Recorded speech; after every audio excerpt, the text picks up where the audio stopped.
एक छोटे से गांव में एक भक्त रहता था जिसका नाम रामदास था। वह भगवान राम का परम भक्त था और अपनी दिनचर्या की शुरुआत प्रभु की पूजा और आराधना से करता था। रामदास की भक्ति इतनी गहरी थी कि वह हर मुश्किल समय में भी भगवान पर अपना विश्वास नहीं खोता था। एक दिन जब गांव में अकाल पड़ा और सूखा पड़ गया तो लोगों का जीवन बहुत कठिन हो गया। फसलें सूख गईं, नदियां और तालाब सूख गए और लोगों के पास खाने के लिए कुछ नहीं बचा।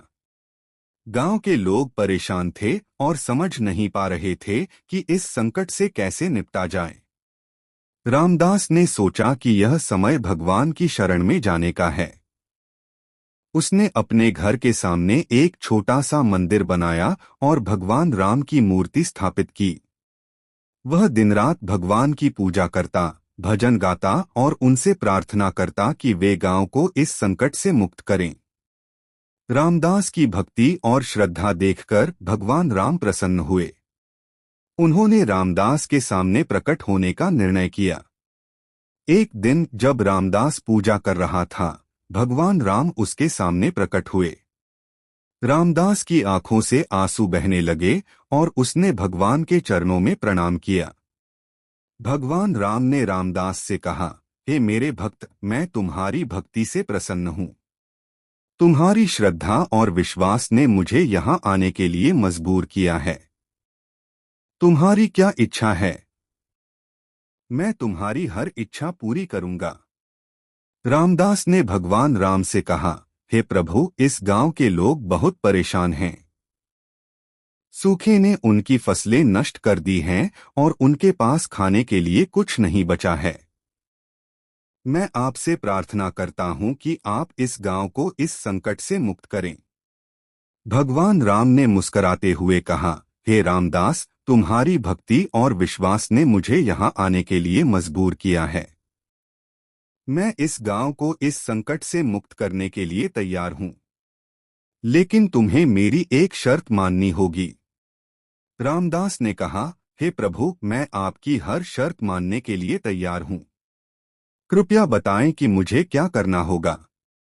भगवान राम ने कहा, हे रामदास, तुम्हें अपने गांव के लोगों को यह बताना होगा कि उनकी परेशानियों का कारण उनकी अपनी गलतियां हैं। उन्हें अपनी गलतियों को सुधारना होगा और मेरी शरण में आना होगा। तभी मैं इस गांव को इस संकट से मुक्त करूंगा। रामदास ने भगवान राम की बात मान ली और गांव के लोगों को उनकी गलतियों के बारे में बताया। गांव के लोगों ने अपनी गलतियों को सुधारने का निर्णय किया और भगवान राम की शरण में आए। उन्होंने भगवान की पूजा की और उनसे प्रार्थना की कि वे उन्हें इस संकट से मुक्त करें। भगवान राम ने गांव के लोगों की प्रार्थना सुनी और उन्हें इस संकट से मुक्त किया। गांव में फिर से हरियाली आई, फसलें उगने लगीं और लोगों के पास खाने के लिए पर्याप्त भोजन हो गया।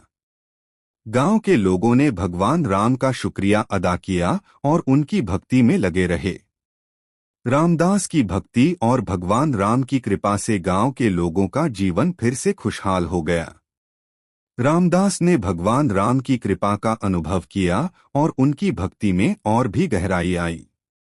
वह भगवान राम के प्रति अपनी श्रद्धा और विश्वास को और भी मजबूत बनाने के लिए प्रयासरत रहा। इस कहानी से हमें यह सीखने को मिलता है कि भगवान हमेशा अपने भक्तों की प्रार्थना सुनते हैं और उनकी भक्ति से प्रसन्न होते हैं।